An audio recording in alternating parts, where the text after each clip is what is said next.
mabagal. Ang bawat minuto ay tila isang oras. Bawat tibok ng puso ay isang malakas na dagundong sa nakabibinging katahimikan. Ang mga sundalo ay nagkukumpulan. Ang kanilang mga sulo ay lumilikha ng nanginginig na mga anino. Ang kanilang mga mukha ay balot ng pamahiin at takot. Si Marcus ay nanatiling nakatayo na parang bantay na bato. Ang kanyang mga mata ay hindi umaalis sa gitnang krus. Pagkatapos, sa gitna ng katahimikan, isang malakas na sigaw ang pumunit sa hangin. Ito ay isang sigaw ng matinding paghihirap.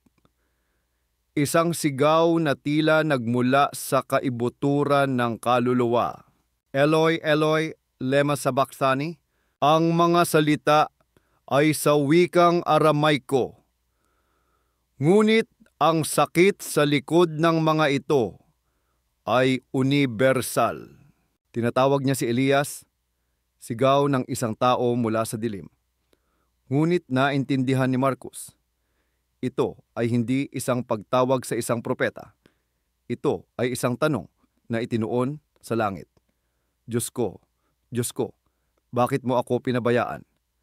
Sa isang saglit, ang banal na figura ay naging lubos na tao, nakararanas ng isang pakiramdam ng pag-iisa na halos maunawaan ni Marcus sa kanyang sariling kaluluwang pagod na sa digmaan. Makalipas ang ilang sandali ng katahimikan, isa pang salita ang binigkas. Halos isang bulong na lamang. Nauuhaw ako, isang simpleng pangangailangan ng tao. Isang sundalo, marahil sa awa o sa kagustuhang tapusin na ang lahat, ay kumuha ng isang espongha. Isinawsaw sa maasim na alak na kanilang inumin. Ikinabit sa isang sanga ng isopo at itinaas sa bibig ng Nazareno. Matapos itong matikman, muling nagkaroon ng lakas ang Nazareno para sa kanyang mga huling salita. Ang kanyang boses ngayon ay hindi na puno ng paghihirap, kundi ng isang kakaibang tagumpay. Naganap na. Ang mga salitang iyon ay tumama kay Marcus ng may bigat. Hindi ito ang salita ng isang taong natalo. Ito ang salita ng isang taong tumapos ng isang misyon. Isang commander na nagsasabing, natapos na ang laban. Pagkatapos ay tumingala siya sa huling pagkakataon sa madilim na kalangitan. Ama, sa iyong mga kamay ay inihahabilin ko ang aking espiritu. At sa mga salitang iyon, iniyuko niya ang kanyang ulo at nalagot ang kanyang hininga. Isang katahimikan ang bumalot sa Golgota. Isang katahimikan na mas malalim at mas mabigat kaysa sa nauna. Tila ang buong mundo ay huminto sa paghinga kasama niya. At pagkatapos, ang lupa ay nagsimulang yuminig. Nagsimula ito sa isang mababang ugong na mabilis na lumakas at naging isang marahas na pag-uga.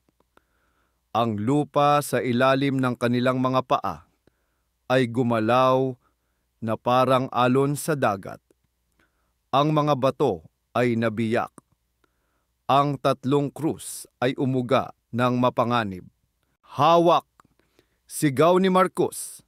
Habang siya mismo ay napaluhod, ang isang kamay ay nakasapo sa lupa upang mapanatili ang kanyang balanse. Ang mga sundalo ay nagsisigawan sa takot. Ang kanilang disiplina ay tuluyang gumuho sa harap ng galit ng kalikasan. Ang pagyanig ay tumagal ng halos 1 minuto. Ngunit para sa kanila, ito ay isang walang hanggan. Mula sa syudad sa ibaba, Narinig nila ang tunog ng mga gumuguhong istruktura at ang sigawan ng mga taong natataranta. Isang Levita na tumatakbo palayo sa templo ang dumaan sa paanan ng burol. Ang kanyang mukha ay puno ng hindi makapaniwalang takot. Ang tabing ng templo, sigaw niya, nahati mula sa itaas hanggang sa ibaba. Nang sa wakas ay huminto ang pagyanig.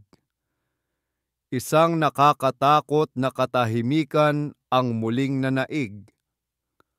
Ang alikabok ay dahan-dahang bumagsak. Dahan-dahang tumayo si Marcos. Ang kanyang mga binti ay nanginginig pa rin. Ang kadiliman sa kalangitan ay tila nagsisimula ng humupa, na nagpapahintulot sa isang malamlam na liwanag na bumalik sa mundo. Tinanggal niya ang alikabok sa kanyang baluti. Tumingin siya sa paligid, sa kanyang mga sundalong takot na takot, sa nagkalat na mga bato, at pagkatapos, sa gitnang krus. Ang katawan ng Nazareno ay nakabitin doon, payapa at hindi na gumagalaw.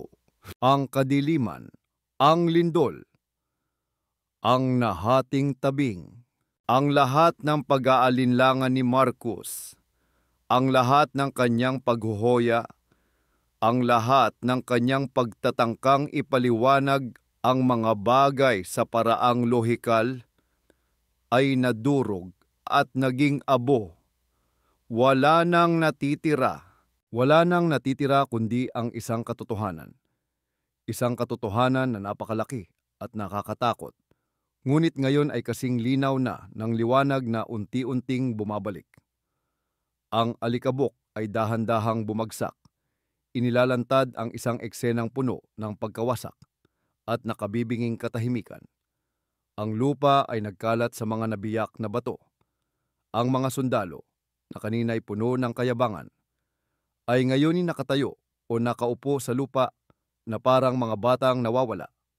Ang kanilang mga mata ay puno ng takot at pagkalito.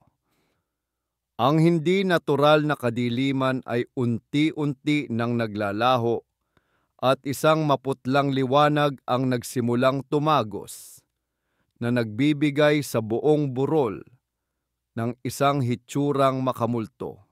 Pinilit ni Marcos na supilin ang panginginig ng kanyang mga kamay. Ang kanyang pagsasanay bilang isang komander ang unang kumilos. May nasaktan ba? Tanong niya. Ang kanyang boses ay mas mahina kaysa sa karaniwan. Umiling ang mga sundalo. Si Quintus ay lumapit. Ang kanyang mukha ay kasing putla ng abo. Centurion, ano ang nangyari? Anong gagawin natin?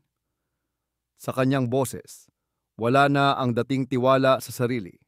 Tanging isang desperadong pangangailangan para sa mga kasagutan. Ngunit hindi na nakatingin si Marcos sa kanya. Ang kanyang mga mata ay muling naakit na parang isang bakal sa isang batubalani, pabalik sa gitnang krus. Ang katawan ng Nazareno ay nakabitin doon, payapa na ngayon. Sa maputlang liwanag, ang kanyang mukha, kahit na puno ng mga sugat at dugo, ay may bakas ng isang malalim at hindi maipaliwanag na kapayapaan. Sa isipan ni Marcos, ang lahat ng mga piraso ng palaisipan ay biglang nagkabit-kabit. Ang dignidad sa kanyang paglakad patungo rito, kahit napasan ang instrumento ng kanyang kamatayan, ang kanyang nakabibinging katahimikan habang ipinapako ang kanyang hindi kapani-paniwalang panalangin. Ama, patawarin mo sila. ang kanyang pangako ng paraiso sa isang magnanakaw, ang kanyang magiliw na pangangalaga sa kanyang ina sa gitna ng sariling paghihirap, ang pagdilim ng langit na parang isang belo ng pagluluksa, ang pagyanig ng lupa sa mismong sandali ng kanyang kamatayan. Walang sinumang ordinaryong tao ang maaaring maging sanhi ng lahat ng ito. Ang isang rebelde ay mamamatay na may sumpa sa kanyang mga labi. Ang isang hari ay mamamatay na lumalaban. Ngunit ang taong ito, namatay siya na tila ang buong sansinukob ay kanyang nasasakupan. Ang matibay na pader ng lohika at pag-aalinlangan ni Marcos ay tuluyan ng gumuho. Wala nang maidadahilan pa ang kanyang isip. Wala nang maikukubli pa ang kanyang puso. Ang ebidensya ay naroon, isinulat ng langit at lupa.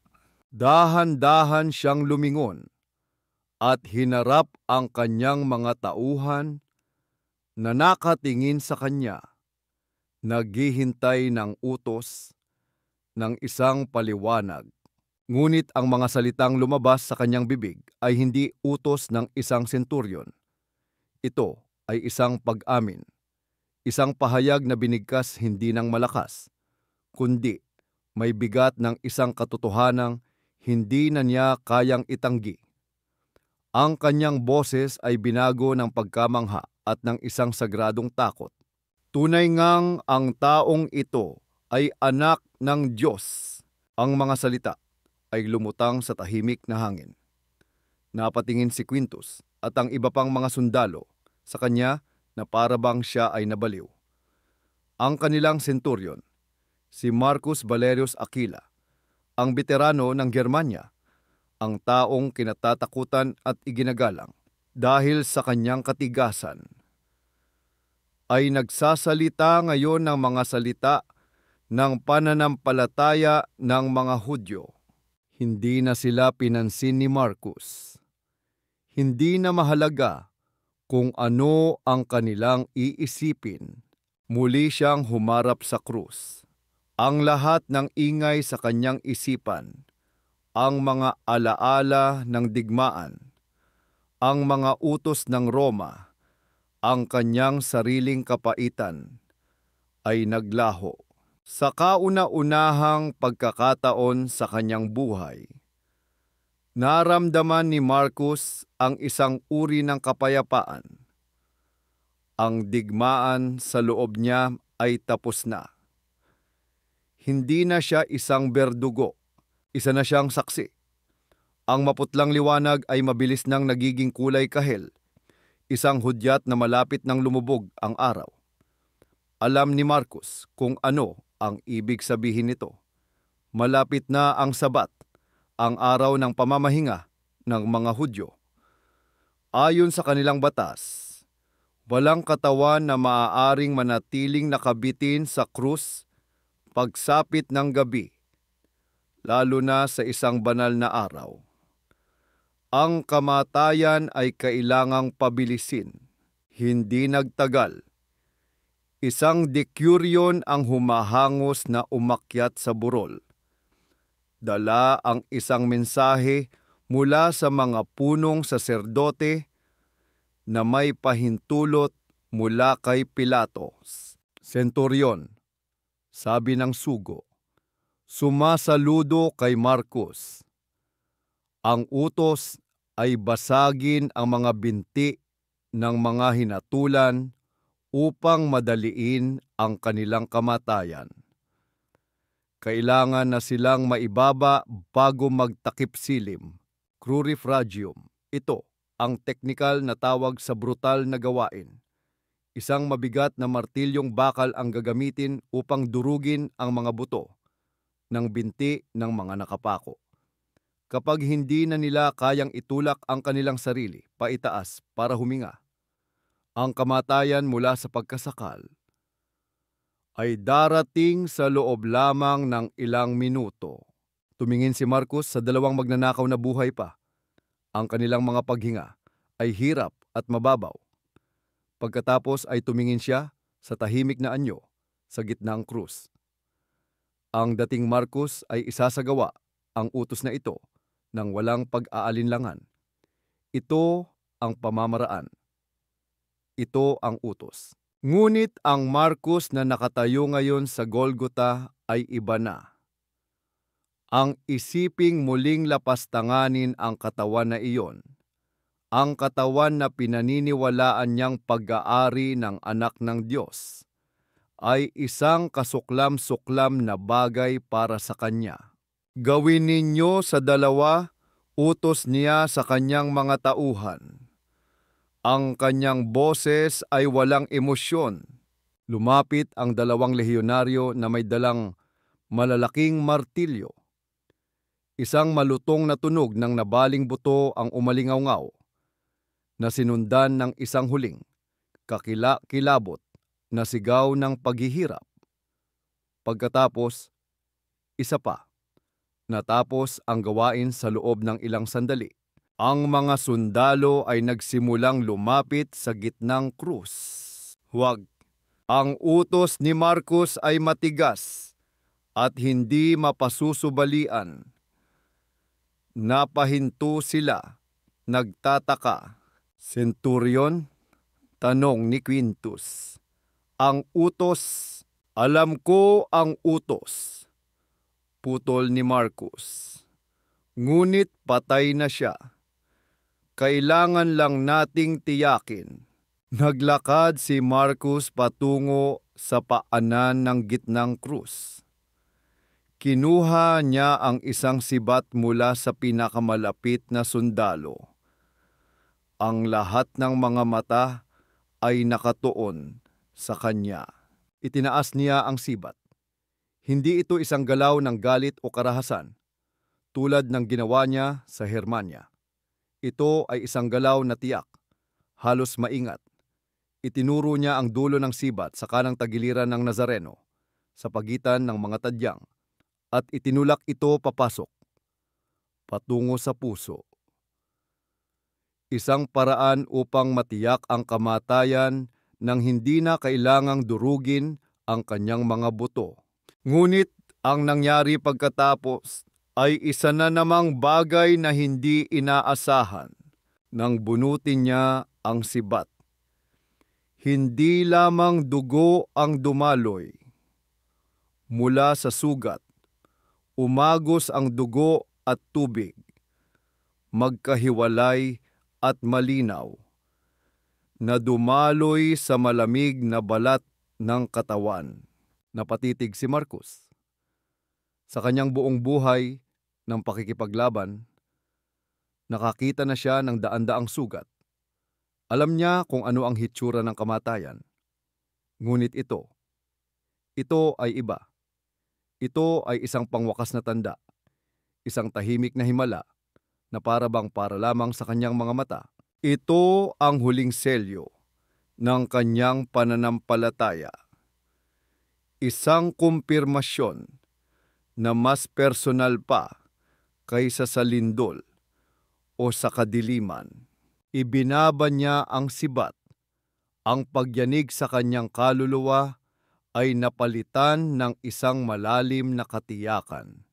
Humarap siya kay Quintus at sa iba pa, na nakatingin sa kanya ng may pagkamangha. Patay na siya, sabi ni Marcos. Ang kanyang boses ay mahinahon at pinal. Ihanda ninyo ang pagbababa sa kanya. Habang tumatalikod siya, nanatili sa kanyang isipan ang imahe ng dugo at tubig. Natupad na niya ang huling utos ng Roma. Ngunit sa kanyang puso, alam niyang ang kanyang ginawa ay hindi lamang isang tungkulin ng sundalo. Ito ay ang panghuling pagpapatunay ng isang saksi.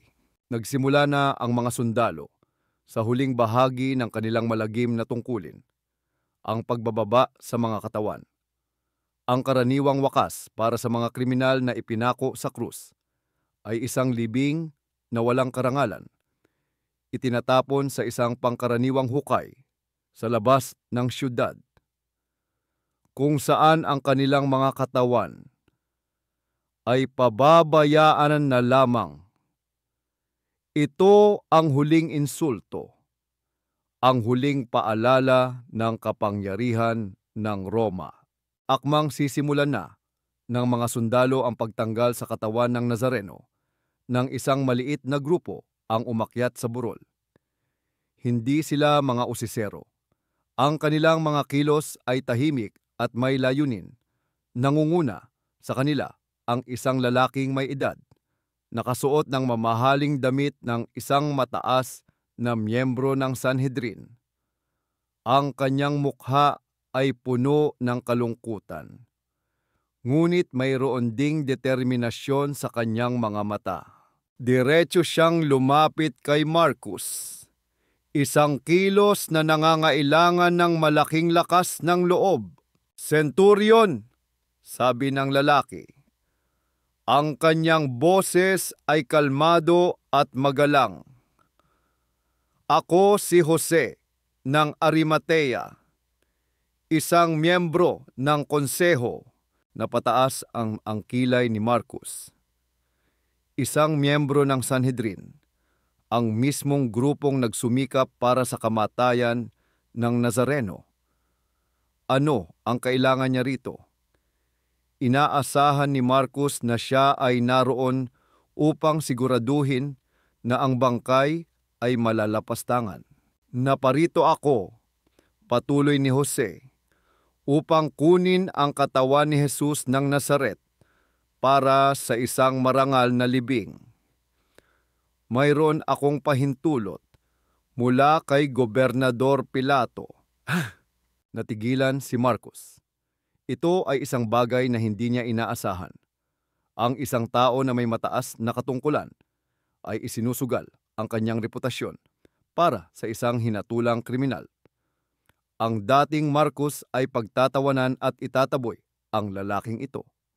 Ngunit ang bagong Marcus ay nakakita ng ibang bagay. Nakakita siya ng katapangan. Nakakita siya ng debosyon. Gayunpaman, ang tungkulin ay tungkulin. "Ito ay hindi pangkaraniwan," sagot ni Marcus. Ang kanyang boses ay formal. "Kailangan ko ng patunay mula sa gobernador." "Naiintindihan ko," sabi ni Jose. Hindi natinag.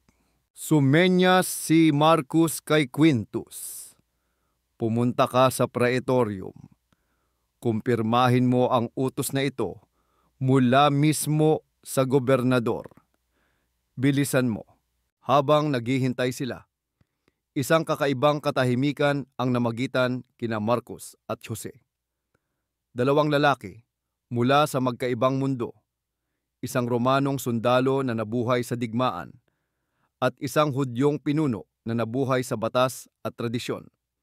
Ngunit sa sandaling iyon, sa paanan ng isang walang laman na krus, sila ay pinag-isa ng isang bagay na mas malaki pa sa kanilang pagkakaiba.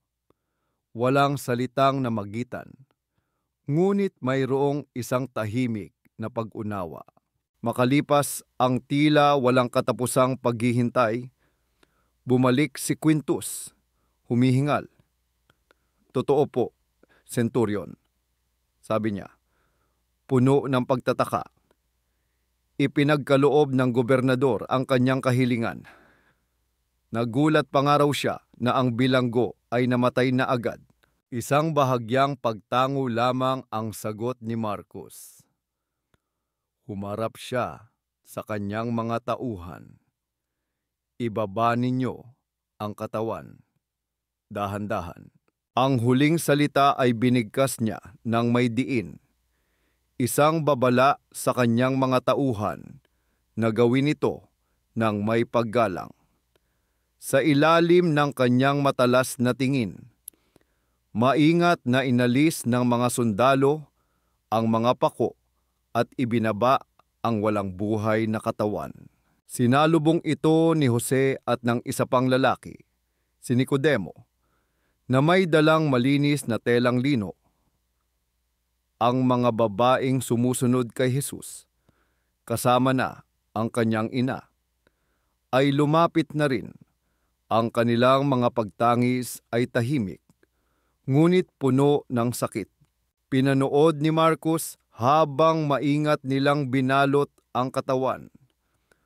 Ang bawat galaw nila ay puno ng pagmamahal at paggalang. Ito ay hindi pag-aasikaso sa isang bangkay ng kriminal, kundi paghahanda sa isang yumaong hari. Dala-dala ang katawan. Dahan-dahan silang naglakad palayo, patungo sa isang hardin na malapit kung saan may isang bagong libingan. Naiwan si Marcos sa tahimik at halos walang taong burol. Ang dalawang magnanakaw ay naibaba na rin at dinala na sa isang karaniwang hukay. Ngunit ang gitnang krus ay nakatayo pa rin. Walang laman, isang madilim na paalala laban sa nagbabagong kulay ng kalangitan. Ang kanyang opisyal na tungkulin bilang berdugo ay tapos na.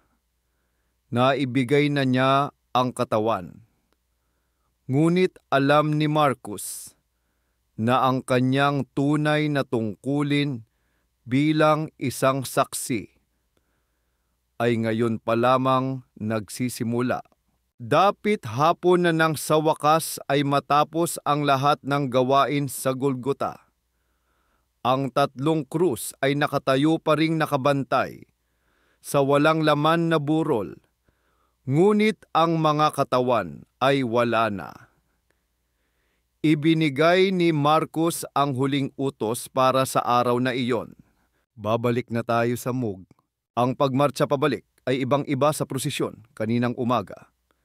Ang mga kalye na kanina'y puno ng nagkakagulong mga tao at malakas na sigawan ay ngayon halos walang tao at tahimik. Ang mga pinto ay nakasara. Nagsisimula na ang Sabat at ang syudad ay tila huminto sa pag-inog. Nagtatago sa isang sagradong katahimikan, ngunit ang pinakakakaibang katahimikan ay nagmumula mismo sa mga sundalo. Ang mga lehiyonaryo na karaniwang nagtatawanan, nagmumurahan o nagkukwentuhan ng magaspang na mga biro pagkatapos ng isang mahirap na tungkulin, ay ngayon naglalakad ng walang imik. Ang kanilang mga hakbang ay mabibigat. Ang kanilang mga balikat ay nakakuba, at ang kanilang mga mata ay nakatutok sa lupa. Ang mga kaganapan ng araw na iyon, ang kadiliman, ang lindol, ang mga salita mula sa krus, ay nag-iwan ng isang malalim na marka sa kanila. Isang takot na hindi kayang burahin ng anumang tapang sa digmaan. Si Quintus ay lumakad sa tabi ng kabayo ni Marcos. Ang kanyang mukha ay puno pa rin ng pagkalito. Pagkaraan ng mahabang katahimikan, hindi na niya natiis. Centurion, nagsimula siya. Ang kanyang boses ay mahina. Hindi ko maintindihan ang lahat ng nangyari. Marahil ay nagkataon lamang ang lahat. Isang kakaibang lindol at ang dilim. Marahil ay isang kakatuwang kababalaghan ng panahon. Naghahanap siya. Desperadong naghahanap ng isang lohikal na paliwanag na maibibigay ng kanyang commander. Isang bagay na magbabalik sa mundo sa dati nitong kaayusan. Tumingin si Marcos sa kanyang batang opisyal. Nakita niya rito ang kanyang sarili noon. Isang taong naniniwala na ang lahat ay may simpleng paliwanag, na ang lahat ay maaaring kontrolin ng lakas at disiplina. Ngunit alam niyang hindi na siya makapagbibigay ng ganoong kasagutan. Hindi lahat ng bagay sa mundong ito, Quintus, mahinahon niyang sabi, ay kayang ipaliwanag ng bakal o ng batas ng Roma. Natigilan si Quintus. Nag-ipon siya ng lakas ng loob para sa kanyang huling tanong. Ang sinabi ninyo kanina, Centurion, tungkol sa kanya sa pagiging anak ng Diyos. Seryoso po ba kayo? Hindi sumagot si Marcus. Sa halip, tiningnan lamang niya si Quintus. Isang tingin na malalim at puno ng isang bagay na hindi maipaliwanag ni Quintus. Pagkatapos, ibinaling ni Marcus ang kanyang tingin sa daan, sa unahan. Isang malinaw na hudyat na tapos na ang usapan. Nakarating sila sa Mog ng Antonia. Ang malalaking tarangkahan ay nagsara sa likuran nila na may malakas na kalabog, na tila ikinukulong sila kasama ng mga multo ng araw na iyon. Magpahinga na kayo, sabi ni Marcus sa kanyang mga tauhan. Ang kanyang boses ay pagod. Tapos na ang ating tungkulin. Nagsialisan ang mga sundalo. Nagtungo sa kanilang mga kwartel. Naiwan si Marcus na nakatayong mag-isa sa patio. Ang mga pamilyar na pader ng Mog na dati nagbibigay sa kanya ng pakiramdam ng seguridad ay ngayon tila isang kulungan. Naglakad siyang mag-isa sa mga pasilyo. Naririnig niya ang mga normal na tunog ng isang garison. Ang tawanan mula sa mess hall. Ang tunog ng isang panday na nag-aayos ng baluti. Ngunit ang lahat ng iyon ay tila napakalayo. Mula sa ibang mundo. Siya ay isang komander ng 100 sundalo. Ngunit hindi pa siya kailanman naging ganito kalungkot. Pumasok siya sa kanyang silid at isinara ang pinto. Ngunit alam niyang ang tunay na pag-iisa ay ngayon pa lamang magsisimula. Ang gabi, sa Muog ng Antonia, ay dumating kasama ng isang nakabibinging katahimikan. Para sa karamihan ng mga sundalo, ito ay isang pagkakataon para sa pamamahinga, para sa alak, para kalimutan ang mga kakilakilabot na pangyayari ng araw. Ngunit para kay Marcus, ang gabi ay hindi nagdala ng kapayapaan, kundi ng isang malinaw na salamin. Nakaupo siya sa gilid ng kanyang higaan sa kanyang payak na silid. Ang kanyang baluti ay nakasabit sa isang kinatatayuan sa sulok, mukhang isang walang laman na kaluluwang bakal. Isang maliit na lampara ng langis ang nag-iisang liwanag, lumilikha ng mahahabang anino na sumasayaw sa mga pader na bato. Hindi siya makatulog. Hindi niya sinubukan. Ang kanyang isipan ay isang larangan ng digmaan kung saan ang mga imahe ng araw na iyon ay paulit-ulit na naglalaban. Ang bawat detalye ay malinaw na parang kristal. Ang tingin sa mga mata ng Nazareno sa Via Dolorosa. Ang nakabibinging tunog ng martilyo sa pako. Ang hindi kapani-paniwalang panalangin. Patawarin mo sila. Ang kadilimang lumamon sa araw. Ang pagyanig ng lupa sa ilalim ng kanyang mga paa. Ang hiwaga ng dugo at tubig.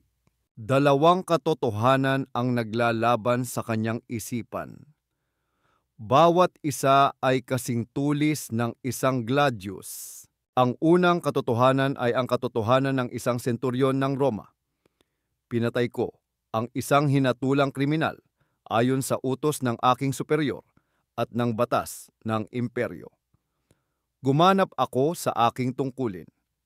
Pinanatili ko ang kaayusan. Ito ang mundong kanyang kinagisnan. Ang mundong binuo sa bakal, disiplina, at katapatan sa agila. Ngunit mayroong pangalawang katotohanan. Isang katotohanan na isinulat ng lahat ng kanyang nasaksihan. Nasaksihan ko ang kamatayan ng anak ng Diyos. At ako, isang senturyon ng Roma, ang nangasiwa rito. Ang dalawang katotohanang iyon ay hindi maaaring mamuhay ng magkasama. Kung ang pangalawa ang totoo, ano ngayon ang pagkatao niya? Kung siya nga ang anak ng Diyos, ano ako? Ano ang tawag sa isang taong pumatay sa isang Diyos? Ang bigat ng tanong na iyon ay halos magpaguho sa kanya. Naalala niya ang mga kwento tungkol sa mga mortal na nagagalit sa mga Diyos. Ang kanilang mga parusa ay walang hanggan. Ngunit ang naramdaman niya ay hindi takot sa parusa, kundi isang malalim at nakapanlulumong bigat ng pagsisisi. Muli, ang kanyang isip ay bumalik sa madilim na kagubatan ng Germania. Naalala niya ang kamatayan ni Cato, isang kamatayang brutal, madugo, at higit sa lahat, walang kabuluhan. Ang kamatayan ni Cato ay isang tuldok na nagwakas sa isang buhay. Ang kamatayang iyon ang nagturo sa kanya na ang mundo ay isang marahas na lugar na walang awa. Ngunit ang kamatayan ng Nazareno sa krus, ito ay iba. Ito ay brutal at madugo rin. Ngunit sa anumang paraan, hindi ito naramdaman na isang katapusan. Sa halip, ito ay tila isang pasimula. Ang kamatayan ni Cato ay nagdulot sa kanya ng kapaitan. Ang kamatayan ng Nazareno ay nag-iwan sa kanya ng isang bagay na hindi niya maipaliwanag. Isang bagay na parang pag-asa. Pag-asa? Paano magkakaroon ng pag-asa sa isang bagay na kasing lagim nito? At pagkatapos, sa gitna ng kanyang madilim na pag-iisip, isang tinig ang umalingaw-ngaw, hindi mula sa labas, kundi mula sa kanyang alaala. Ang tinig mula sa krus, Ama, patawarin mo sila sapagkat hindi nila nalalaman ang kanilang ginagawa. Kasama ba ako roon? Tanong ni Marcos sa kanyang sarili. Kasama ba ako sa mga hindi nakakaalam? Habang iniisip niya ang kanyang pagkamanhid, ang kanyang profesional na pagwawalang bahala, ang kanyang pagtangging makita ang katotohanan hanggang sa huli. Oo, hindi niya alam. Walang sinuman sa kanila ang tunay na nakaalam.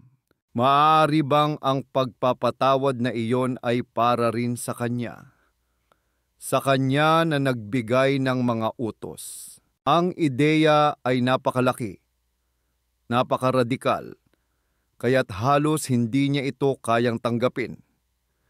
Isang Diyos na hindi naghihiganti, kundi nagpapatawad. Isang hari na hindi pumapatay para sa kanyang trono, kundi namamatay para sa kanyang mga kaaway. Ang gabing iyon ay ang pinakamahabang gabi sa buhay ni Marcos. Ngunit habang ang unang sinag ng bukang liwayway ay nagsimulang gumuhit sa bintana, naramdaman niya ang isang pagbabago. Ang bigat sa kanyang dibdib ay hindi nawala. Ngunit hindi na ito bigat ng kawalan ng pag-asa. Ito na ngayon ang bigat ng isang bagong katotohanan. Tumayo siya at lumapit sa bintana. Pinanood ang unti-unting paggising ng Jerusalem. Ang araw ay sumisikat na parang isang normal na araw. Ngunit alam ni Marcos na para sa kanya, wala nang magiging normal muli. Hindi niya alam kung ano ang susunod na mangyayari. Hindi niya alam kung saan siya dadalhin ng bagong landas na ito.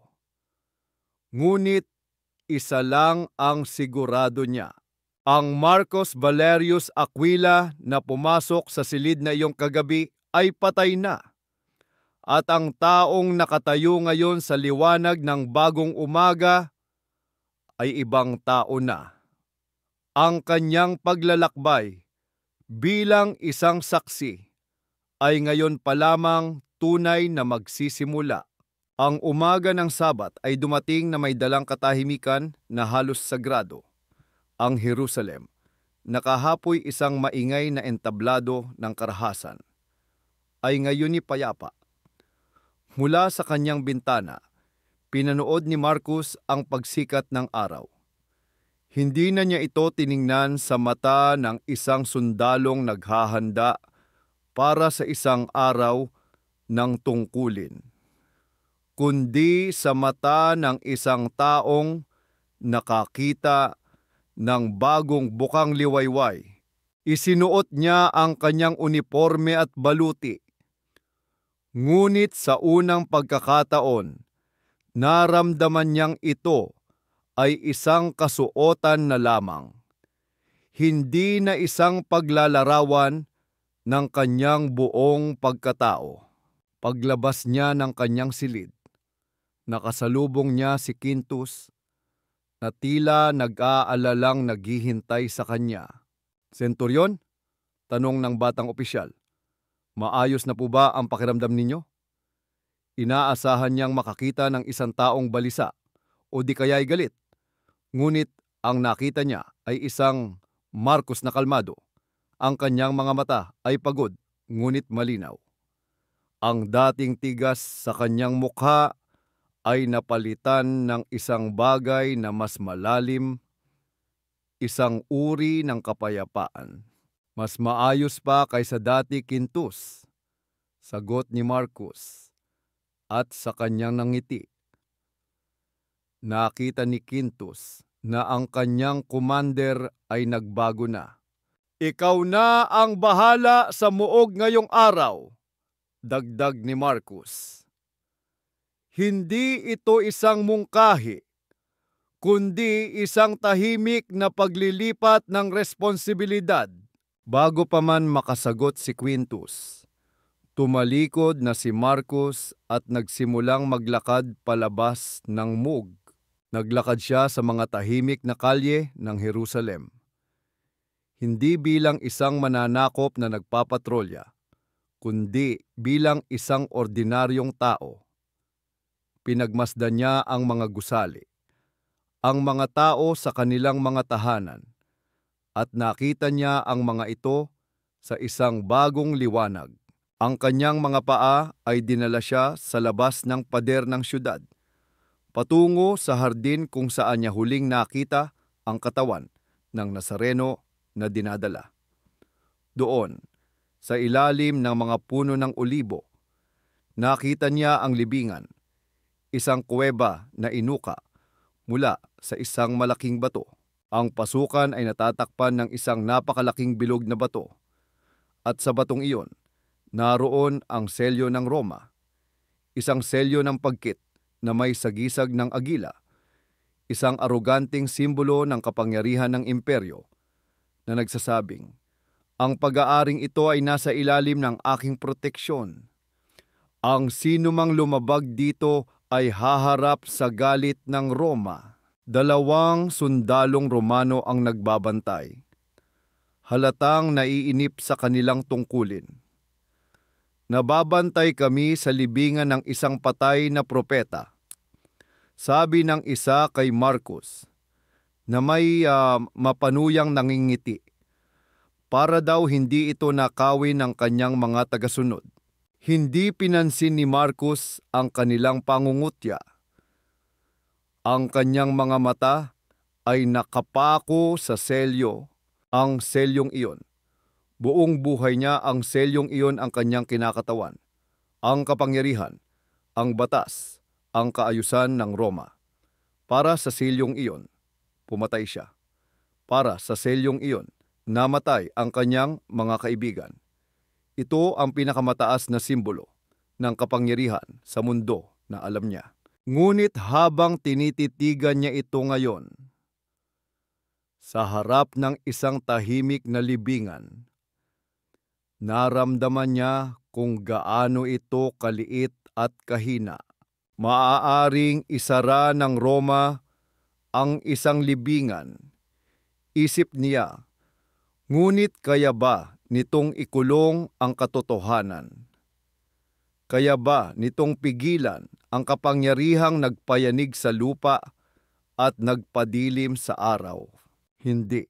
Ang selyo ng Roma ay isang simbolo lamang ng kapangyarihan ng tao. Ngunit ang nasaksihan niya kahapon ay isang kapangyarihan na mas mataas pa. Doon, sa harap ng libingan, ginawa ni Marcos ang kanyang huling desisyon. Ang kanyang katapatan ay hindi na sa agila. Ang kanyang katapatan ay sa lalaking nasa loob ng libingang iyon. Tumalikod siya mula sa libingan. Hindi na siya lumingon pa. Nagsimula siyang maglakad palayo, papalabas ng hardin, patungo sa isang daan na hindi niya alam kung saan patungo.